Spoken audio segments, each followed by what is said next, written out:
Postal సర్వీసెస్కి ఎలా apply చేసుకోవాలి అని డీటెయిల్గా step by step process explain చేస్తాను. So total 3 stages of application form submit చేయడం ఉంటుంది. ఫస్ట్ రిజిస్ట్రేషన్ చేసుకోవాలి, ఆ తర్వాత ఫీ పేమెంట్ అండ్ దాని తర్వాత అప్లికేషన్ ఫామ్ ఆన్లైన్లో సబ్మిట్ చేయాల్సి ఉంటుంది. సో ఈ కంప్లీట్ ప్రాసెస్ మన మొబైల్ ద్వారానే మనం చేసుకోవచ్చు. అండ్ అప్లై చేసుకోవడానికి లాస్ట్ డేట్ జూన్ 5 వరకు కూడా ఉంది.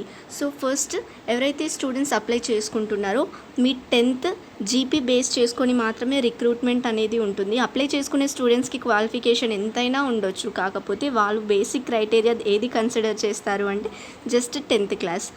అండ్ దెన్ నెక్స్ట్ ఇక్కడ సో ఫస్ట్ వెబ్సైట్ ఓపెన్ చేయగానే ఇక్కడ మనకి లెఫ్ట్ సైడ్లో రిజిస్ట్రేషన్ అని కనిపిస్తుందిగా, సో దానిపైన క్లిక్ చేయండి. అలా క్లిక్ చేసిన తర్వాత మనకి ఇంకో ఫామ్ అనేది ఓపెన్ అవుతుంది. సో ఫామ్ ఇలా ఓపెన్ అయిన తర్వాత ఇక్కడ మన mobile number, validate mobile number అని అడుగుతున్నారు కదా. సో మీరు ఏ మొబైల్ నెంబర్ని అయితే మీరు పర్సనల్ నెంబర్ యూస్ చేస్తారో ఆర్ ఎల్స్ కంప్లీట్గా ఈ రిజల్ట్స్ వచ్చే వరకు కూడా అదే యూస్ చేస్తారు అని మీకు అనిపిస్తుంది కదా. సో ఆ నెంబర్ని మాత్రమే మీరు ఎంటర్ చేయండి. వేరే ఏ రిలేటివ్స్ ఆర్ఎల్స్ ఇంకొకరి నెంబర్ని మాత్రం ఇవ్వకండి. బికాస్ ఎప్పుడు రిజల్ట్స్ వస్తుందో, ఎప్పుడు మీకు ఇఫ్ ఇన్ కేస్ సెలెక్ట్ అయితే మెసేజ్ వస్తుందో తెలీదు. సో మొబైల్ నెంబర్ ఎంటర్ చేసిన తర్వాత ఇక్కడ వ్యాలిడేట్ మొబైల్ నెంబర్ అని క్లిక్ చేయండి. అలా క్లిక్ చేస్తే మీరు ఎంటర్ చేసిన మొబైల్ నెంబర్కి ఒక ఓటీపీ వస్తుంది. అలా ఓటీపీ వచ్చిన తర్వాత ఇక్కడ ఇంకొక కాలం అనేది యాడ్ అవుతుంది మనకు ఓటీపీ వచ్చిన తర్వాత, ఎంటర్ ఓటీపీ అని. సో ఆ ఓటీపీని అక్కడ కనిపించే కాలంలో ఎంటర్ చేసిన తర్వాత మనకి మొబైల్ నెంబర్ అనేది వ్యాలిడేట్ అవుతుంది. అండ్ దెన్ నెక్స్ట్ ఇక్కడ ఈమెయిల్ ఐడి అని ఉంది కదా. సో ఈమెయిల్ ఐడి కూడా మీరు ఏ మెయిల్ ఐడి అయితే వర్కింగ్ కండిషన్లో ఉంటుందో ఆర్ ఎల్స్ యూస్ చేస్తారో అది ఇచ్చేసి వ్యాలిడేట్ ఈమెయిల్ అని క్లిక్ చేయండి. అప్పుడు మీ మెయిల్ ఐడికి ఒక మెయిల్ అనేది వస్తుంది జీడిఎస్ అఫీషియల్ సైట్ నుంచి. సో అందులో ఎంటర్ చేసిన ఓటీపీ అనేది మీరు ఇక్కడ ఎంటర్ చేయాల్సి ఉంటుంది. అండ్ నెక్స్ట్ ఇక్కడ అప్లికెంట్ నేమ్ అంటే మీ పేరు 10th క్లాస్ మార్క్ మెమోలో ఏదైతే ఉందో అదే నేమ్ ఇవ్వండి. అండ్ ఫాదర్ నేమ్ దాని ఎదురుగా కనిపిస్తున్న కాలంలో ఎంటర్ చేయండి. అండ్ డేట్ ఆఫ్ బర్త్ మీ సర్టిఫికేట్లో ఉన్నదే ఎంటర్ చేయండి. అండ్ జెండర్ అని కనిపిస్తుందిగా, జెండర్కి స్ట్రైట్గా సెలెక్ట్ అని ఒక బటన్ ఉంది. సో అందులో మీ జెండర్ ఏదైతే అది సెలెక్ట్ చేసుకోండి. అండ్ దెన్ నెక్స్ట్ కమ్యూనిటీ కూడా ఇక్కడ మీ కమ్యూనిటీ ఏదైతే ఆ కమ్యూనిటీ సెలెక్ట్ చేసుకోండి. ఎలా సెలెక్ట్ చేసుకోవాలి మొబైల్లో అని కూడా కొందరికి తెలియకపోవచ్చు. సో ఇక్కడ ఇఫ్ ఇన్ కేస్ మీరు ఈడబ్ల్యూఎస్ అన్రిజర్వ్డ్ కేటగిరీ అనుకో, ఇక్కడ సర్కిల్ కనిపిస్తుందా దానిపైన క్లిక్ చేస్తే సెలెక్ట్ అయిపోతుంది. And circle in which 10th class passed. So ఇక్కడ మనం తెలంగాణ స్టేట్ వాళ్ళైతే Telangana, if in case Andhra Pradesh state వాళ్ళైతే ఆంధ్రప్రదేశ్ అని ఇవ్వాల్సి ఉంటుంది. And year of passing 10th, మీరు ఏ ఇయర్లో 10th పాస్ అయ్యారో ఆ ఇయర్ మెన్షన్ చేయండి. And then next enter the text shown below. So ఇక్కడ ఏంటి అంటే ఇక్కడ రైట్ సైడ్ ఉంది కనుక క్యాప్చా. సో ఇక్కడ 3Y2PZ అని కనిపిస్తుందిగా, యాజ్ ఇట్ ఈస్గా ఏది కనిపిస్తుందో అదే ఎంటర్ చేయండి. స్మాల్ లెటర్స్ ఉంటే స్మాల్ లెటర్స్, క్యాపిటల్ లెటర్స్ ఉంటే క్యాపిటల్ లెటర్స్, డిజిట్స్ ఉంటే డిజిట్స్, ఆర్డర్ వైజ్ ఏ ఆర్డర్ వైజ్ ఉంటే ఆర్డర్ వైజ్ ఎంటర్ చేసి సబ్మిట్ అనేది క్లిక్ చేయండి. సో ఇక్కడ వ్యాలిడేట్ అని క్లిక్ చేసిన తర్వాత మనకి సబ్మిట్ ఓటీపీ అని ఈ విధంగా బాక్స్ అనేది ఇంకొకటి అడిషనల్గా యాడ్ అవుతుంది. సో ఈ బాక్స్లో మనం ఎంటర్ చేసి సబ్మిట్ ఓటీపీ అని క్లిక్ చేయాల్సి ఉంటుంది. అలా క్లిక్ చేస్తేనే మనకి mobile number and mail ID అనేది వెరిఫై అయినట్టు ఉంటుంది. సో సబ్మిట్ అనేది క్లిక్ చేయడం మర్చిపోకండి. సో అలా సబ్మిట్ ఓటీపీ అని క్లిక్ చేసిన తర్వాత మొబైల్ నెంబర్ వ్యాలిడేటెడ్ సక్సెస్ఫుల్లీ అని వస్తుంది. ఇలా వచ్చినప్పుడు మాత్రమే మీ మొబైల్ నెంబర్ అనేది వెరిఫై అయినట్టు మీకు గుర్తు. సో అలా డీటెయిల్స్ అన్నీ ఎంటర్ చేసి సబ్మిట్ క్లిక్ చేసిన తర్వాత మనకి ఈ విధంగా వస్తుంది. First stage of registration is completed, please continue filling the details for registration అన్నప్పుడు ఇక్కడ ఓకే ప్రెస్ చేయండి. సో నెక్స్ట్ ఈ విధంగా ఇంకో ఫామ్ అడిషనల్గా మనకు యాడ్ అవుతుంది. సో ఇందులో మన ఆధార్ కార్డ్ డీటెయిల్స్ కానీ, are you a person with disability or else languages studied in 10th class, whether employed or else మీకు జాబ్ ఉందా లేదా అని అడుగుతారు. అండ్ ఇక్కడ అప్లోడ్ ఫోటో అండ్ సిగ్నేచర్కి కూడా పర్టికులర్ సైజ్ అనేది మెన్షన్ చేశారు. సో ఫోటో వచ్చేసి 50 KB కంటే కూడా ఎక్కువ ఉండకూడదు.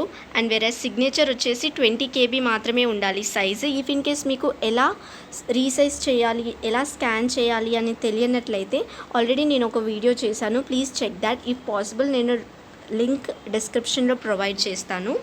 అండ్ ఇక్కడ లాస్ట్ డీటెయిల్స్ ఎంటర్ చేసిన తర్వాత ఎంటర్ ద టెక్స్ట్ షోన్ అని ఇక్కడ కనిపిస్తుంది కదా 6Q7XP అని యాస్టీస్గా అక్కడ ఎంటర్ చేయాలి. అంటే నా దాంట్లో 6 కనిపిస్తుందిగా, మీ దాంట్లో కూడా అదే కనిపిస్తుంది అని కాదు, ఒక్కొక్క పర్సన్కి ఒక్కోలా కనిపిస్తుంది. నా ఫామ్లో నాకు ఇలా కనిపిస్తుంది కాబట్టి నేను అలా చెప్తున్నాను.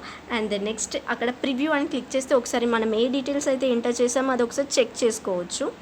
అండ్ నెక్స్ట్ ఇక్కడ I hereby declare that అన్నప్పుడు ఈ స్క్వేర్ బాక్స్లో ఒక టిక్ మార్క్ చేసి సబ్మిట్ చేసేయండి. బట్ సబ్మిట్ చేసేటప్పుడు మాత్రం డీటెయిల్స్ అన్నీ కరెక్ట్గా చెక్ చేసుకోండి, బికాస్ మళ్ళీ మనకి ఎడిటింగ్కి ఇంకో ఛాన్స్ అనేది ఉండొచ్చు, ఉండకపోవచ్చు. ఫామ్ ఫిల్ చేసేటప్పుడు ఇక్కడ అప్లోడ్ ఫోటో అనే దగ్గర ఇక్కడ చూస్ ఫైల్ అని ఒక బాక్స్ కనిపిస్తుందిగా, ఆ బాక్స్ పైన క్లిక్ చేసిన తర్వాత మనకి ఈ విధంగా ఆప్షన్స్ వస్తాయి.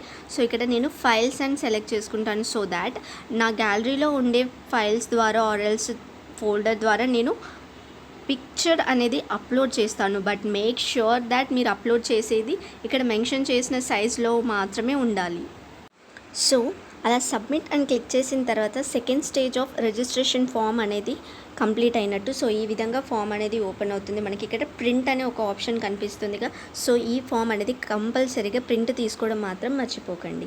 సో ఇందులో మన రిజిస్ట్రేషన్ నెంబర్ అనేది మెన్షన్ చేసి ఉంటారు. So this is very important. ఈ రిజిస్ట్రేషన్ నెంబర్ ఎందుకు ఇంపార్టెంట్ అంటే వన్స్ రిజిస్ట్రేషన్ ప్రాసెస్ కంప్లీట్ అయిన తర్వాత అప్లై ఆన్లైన్ లేకపోతే పేమెంట్ ఆన్లైన్ ద్వారా చేసేటప్పుడు ఈ రిజిస్ట్రేషన్ నెంబర్ ద్వారానే మనం చేస్తాము.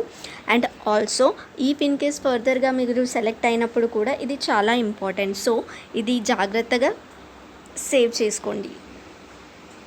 అండ్ అలా స్టేజ్ 2 రిజిస్ట్రేషన్ కంప్లీట్ అయిన తర్వాత ఇక్కడ ఇన్ కేస్ మీరు ఫీ పేమెంట్కి ఎలిజిబుల్ అయినట్టయితే ఇక్కడ ఫీ పేమెంట్ అని కనిపిస్తుందిగా, ఫ్రెష్గా వెబ్సైట్ ఓపెన్ చేసి ఫీ పేమెంట్ పైన క్లిక్ చేసి పే ఆన్లైన్ అని క్లిక్ చేయండి. అండ్ వన్స్ పేమెంట్ చేసిన తర్వాత మనీ అనేది మాత్రం రీఫండ్ రాదు. సో మీరు పేమెంట్ చేసే ముందు మీరు ఎలిజిబులా కాదా అని తెలుసుకున్న తర్వాత పేమెంట్ చేయండి. అండ్ పేమెంట్ చేయడం కోసం ఇక్కడ మన రిజిస్ట్రేషన్ నెంబర్ అనేది అడుగుతున్నారు. సో అందుకే నేను చెప్పాను రిజిస్ట్రేషన్ నెంబర్ అనేది చాలా ఇంపార్టెంట్. అండ్ మేక్ పేమెంట్ అని ఉందిగా, అక్కడ క్లిక్ చేయండి. ఇన్ కేస్ మీరు ఆన్లైన్ ద్వారా క్రెడిట్ కార్డ్, డెబిట్ కార్డ్ లేకపోతే ఫోన్పే ఇలాంటి ద్వారా కూడా మీరు చేయొచ్చు. ఆర్ఎల్స్ మీ నియరెస్ట్ పోస్టల్ సర్వీసెస్ ఎక్కడైతే ఉన్నాయో ఆఫీసెస్ నియర్ బై వాటి ద్వారా కూడా మీరు పేమెంట్ చేయొచ్చు. అండ్ ఆల్సో వన్స్ పేమెంట్ చేసిన తర్వాత మళ్ళీ మీరు వెబ్సైట్లోకి బ్యాక్ వచ్చేసిన తర్వాత మీకు అప్లై ఆన్లైన్ అని కనిపిస్తుంది.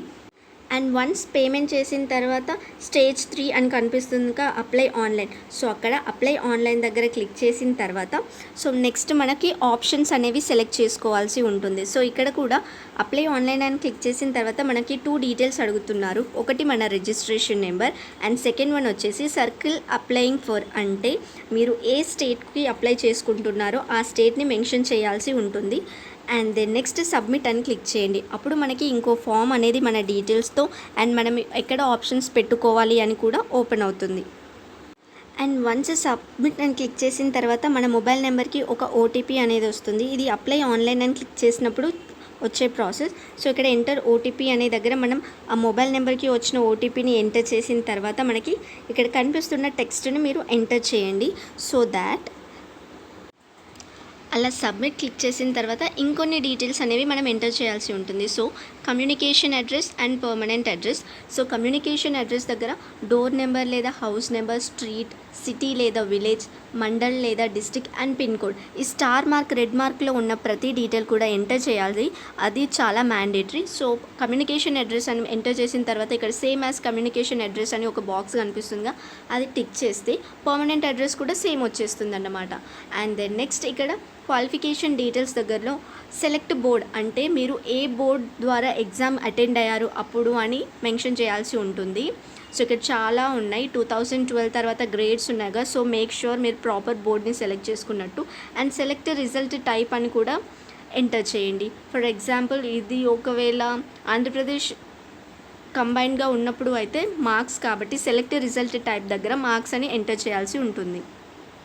సో ఇక్కడ నేను అప్లై చేసిన స్టూడెంట్ వచ్చేసి 2006 బ్యాచ్ 10th కంప్లీట్ అయింది. So board of secondary education Andhra Pradesh అని క్లిక్ చేసి మార్క్స్ అనే ఆప్షన్ని నేను సెలెక్ట్ చేసుకున్నా. సో అలా సెలెక్ట్ చేసుకున్నాక ఇక్కడ third language, mathematics, so subject wise out of 100 ఎంత స్కోర్ చేశారో మార్క్స్ అనేవి ఎంటర్ చేయాల్సి ఉంది. సో ఇక్కడ నోట్ అని మెన్షన్ చేశారు. If CGPA is not allowed by your board you may leave this field as blank. So CGPA enter చేయాల్సిన అవసరం ఉండదు. సో అలా మార్క్స్ ఎంటర్ చేసిన తర్వాత సేవ్ అండ్ కంటిన్యూ అనే ఒక బటన్ ఉంటుంది కింద. అది క్లిక్ చేసిన తర్వాత మనకి ఆప్షన్స్ సెలెక్ట్ చేసుకోవడానికి ఉంటుంది. సో ఇక్కడ circle applying for Telangana and select division అని ఉందిగా. సో సెలెక్ట్ డివిజన్ దగ్గర మీరు ఏ డివిజన్కి అయితే అప్లై చేయాలి అనుకుంటున్నారో ఆ డివిజన్ని సెలెక్ట్ చేసుకోండి.